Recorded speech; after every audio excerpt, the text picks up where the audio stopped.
Guys তোমরা সবাই দেখতে পাচ্ছ যে আমি এখানটায় এখন উনুন ধরিয়ে কড়াটা বসিয়ে দিয়েছি। আলুটা এখন দেখো ভাজা হচ্ছে। তো চলো আজকে তোমাদেরকে একটা রেসিপি শেয়ার করি।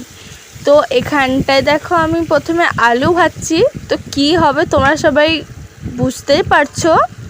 তো এখানটায় দেখো আমাদের রান্না মাংস। তো এই মাংসটা আজকে কেমনভাবে রান্না করি চলো তোমরা সবাই দেখতে থাকো। তো এখন মাংসটাকে দেখো ধুয়ে নিয়েছি, আর এখানটায় দেখো সব মশলা আর কি বাটাবুটি সব হয়ে গেছে, পেঁয়াজ আরও কুচিয়ে নিয়েছি। আর এখানটায় দেখো লেবুও আছে, তো এখানটায় লেবুটাও লাগবে, তার জন্য আমি এখানটায় দেখো লেবুটাও কেটে নিয়েছি। তো এখানটায় তোমরা দেখতে পাচ্ছ যে এই মাংসটা এখন আমি ম্যারিনেট করব। তো তার জন্য আমি দেখো এই গামলিতে আদা রসুন দিয়ে দিয়েছি, আর এখানটায় দেখো মাংসটাও দিয়ে দিয়েছি। এবার এতে একে একে দেখো মশলা আরও দিয়ে দেবো। তো এখানটায় আমি দেখো প্রথমে দিয়ে দিচ্ছি হলুদ। তো এখানটায় হলুদ দেওয়ার পরে তারপরে আমি দেব লঙ্কা। তো এখান থেকে দেখো আমি লঙ্কাটা নিয়ে নিচ্ছি। এবার এখানটা দেখো আন্দাজ মতো আর কি লঙ্কাটা দিয়ে দিলাম, আর এখানটায় এখন দিচ্ছি লবণ। তো অনেকটা মাংস, তাই জন্য স্বাদ মতো এখানটায় লবণও দিয়ে দিচ্ছি। তো লবণটা দিয়ে দেখো এখন আমি ভালো করে মাংসটাকে আর কি মশলাটা আর কি মাখিয়ে নিচ্ছি। আর ওখানটায় আমার আলু ভাজা হচ্ছে। তো এখানটায় না আমি লেবু দিতে ভুলে গিয়েছিলাম, তো তার জন্য দেখো আমি এখানটায় লেবুটা দিয়ে দিচ্ছি।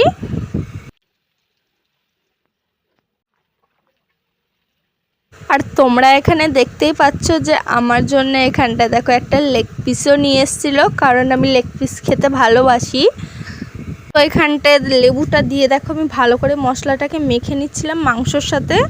আর এইখানটায় তোমরা দেখতেই পাচ্ছ যে আমার এখানটায় আলু ভাজা হয়ে গেছে। তো আলু ভাজা হয়ে গেছে, তার জন্য এখন আমি তুলবো তরকারি।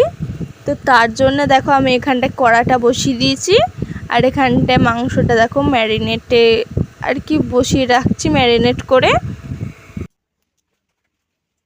আর এখানটায় দেখো তেলটা গরম হয়ে গেছে, তার জন্য আমি এখানটায় দেখো একটুকুনি আর কি চিনি দিয়ে দিচ্ছি, কারণ চিনি দিলে রং হয় তরকারিতে। তো তার জন্য এখানটায় দেখো আমি চিনি দিয়ে দিলাম। এবার চিনিটা দেখো এখানটায় ফুটে উঠেছে, তার জন্য এখন আমি দিয়ে দেবো দেখো তেজপাতা। তো এখন তেলের তেজপাতাটাও ছেড়ে দিয়েছি। এবার তেজপাতা দেওয়ার পরে দেখো এখন আমি দিচ্ছি পেঁয়াজ।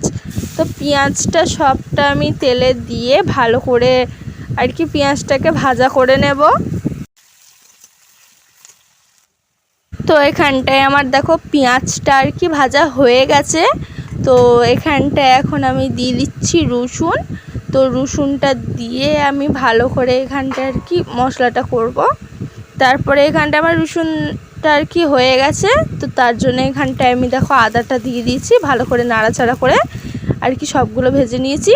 তারপর এখানটায় আমি দিয়ে দিচ্ছি জল মশলা করার জন্যে।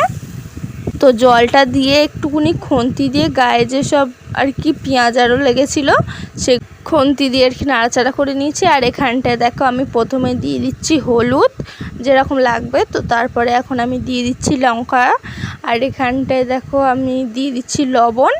তো সব কিছু এখানটায় দিয়ে এখন দেখো আমি মশলাটাকে ভালো করে নাড়াচাড়া করে নিচ্ছি।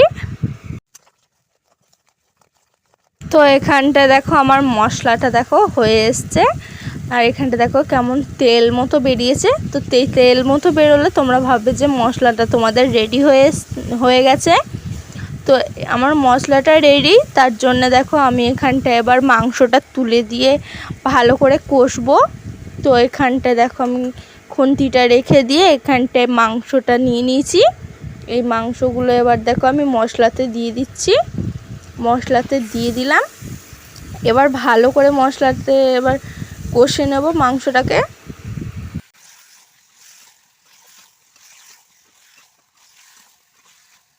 তো এখানটায় দেখো অনেকটা আর কি কষা হয়েছে, তার জন্যে এখন আমি দেখো আলু দিয়ে দিচ্ছি কিছুক্ষণ কষিয়ে। তো আলুটা দিয়ে এবার ভালো করে মাংসর সাথে কষবো আলুটা কিছুক্ষণ।